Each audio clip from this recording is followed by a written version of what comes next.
Most people ruin their flight in the first 5 minutes and pay for it the rest of the trip. You found your seat, you hear the cabin door getting ready to click shut, and for most passengers, this is when the stress really kicks in. You've got the frantic search for overhead bin space, the awkward shuffle past your seatmates, and that low-grade panic of just trying to get settled.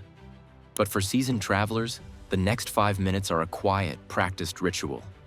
They've perfected a boarding ballet that guarantees their comfort, health, and sanity, all before the plane even thinks about pushing back from the gate. They know something the rest of us don't.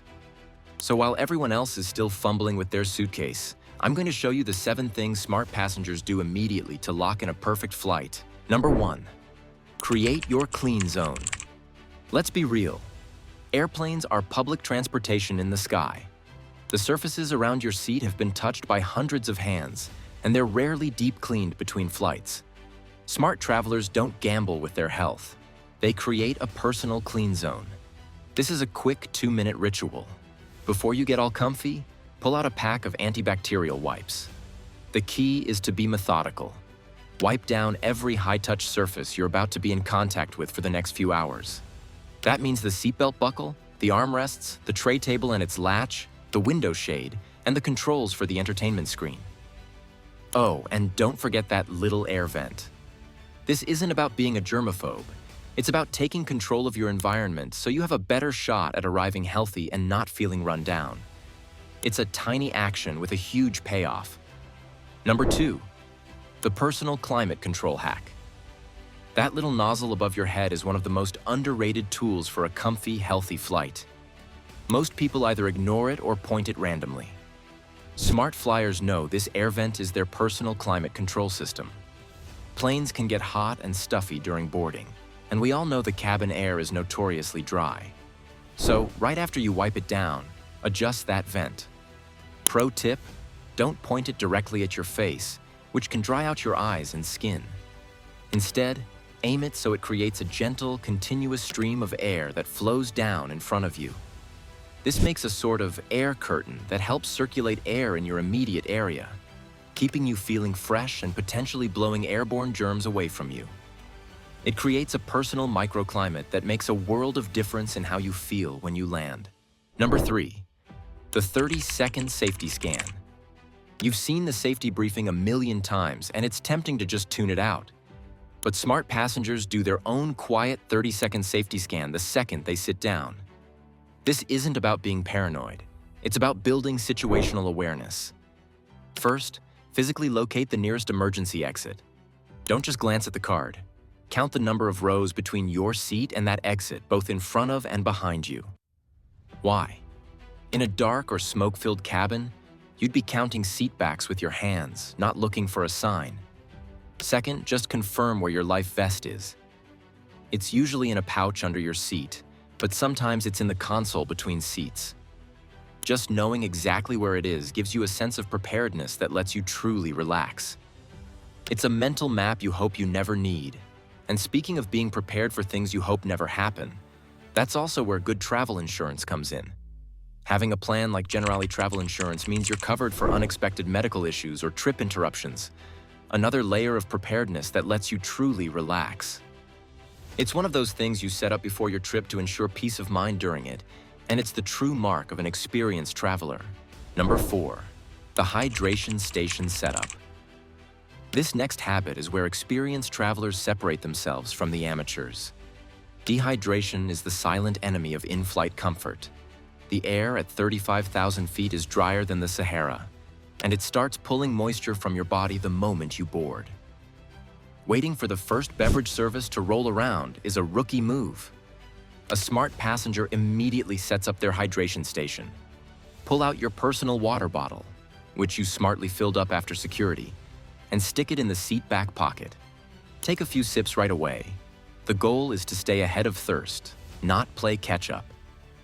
This is also why pros limit dehydrating drinks like coffee and alcohol.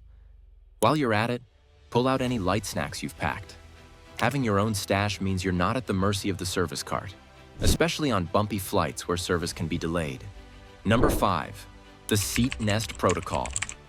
Once your essentials are out and your area is clean, it's time to build your nest. This is all about tweaking your seat for maximum comfort before things get crowded and moving around is a hassle. Do this now, and you can avoid that awkward half-squatting seat adjustment later. First, get your seatbelt right.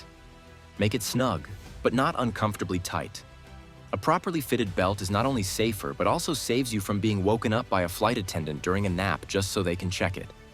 Next, adjust the headrest wings to cradle your head for when you want to sleep. If the airline provides pillows and blankets, grab yours early before they're all gone. Pro tip: use the airline's pillow for lumbar support to save your lower back on a long flight. By customizing your space right away, you're claiming your territory and telling your body it's time to settle in. If these tips are already making you feel like a savvier traveler, do me a favor and hit that like button. It really helps the channel out. And stick around, because our next tip will help you beat the dreaded jet lag. Number 6, the time traveler's trick. Your seat is now a perfect nest, but most people miss this next one. Jet lag is the ghost that haunts every long-haul flight, but savvy travelers start fighting it before the plane even leaves the ground. The secret is to trick your brain into syncing up with your destination's time zone as fast as possible. The moment you settle in, change the time on your watch and your phone to your destination's local time. Then start acting like you're already there. If you're flying overnight and it's 11 p.m. where you're going, it's time to wind down. Dim your screen, put on your eye mask, and try to rest. If you're flying west and chasing the sun, do the opposite. Keep the lights on, watch a movie, and try to stay awake until it's a reasonable bedtime in your new time zone. This simple mind game is a powerful weapon against that groggy, disoriented feeling when you land. Number 7, the seatmate accord. This might be the simplest, most overlooked habit of a smart traveler. In those few moments after you sit down, before everyone plugs into their own little world, make eye contact with your seatmates, offer a quick smile, and say, "Hello." This isn't about striking up a long conversation. It's about establishing a baseline of human decency. This tiny gesture, the seatmate accord, does 2 things. First, it breaks that weird, anonymous tension, making it much less awkward later when you need to ask them to get up so you can use the restroom. Second, it sets a positive, respectful tone.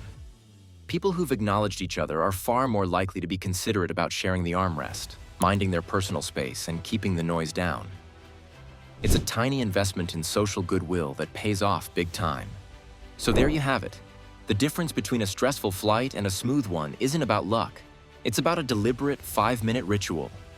By adopting these small habits, you're taking active control of your experience. You're turning a cramped seat into your own personal sanctuary and setting yourself up to arrive feeling refreshed, healthy, and ready to go. Experienced travelers don't just prepare their seat, they prepare for the unexpected. That's why I personally never fly without travel insurance. I'll link the one I use below. That's the quiet power of a smart traveler. Now I want to hear from you. What is the one thing you always do as soon as you get to your airplane seat? Is it wiping everything down, setting up your snacks, or something totally different? Share your own travel rituals in the comments below. I read every single one. Safe travels.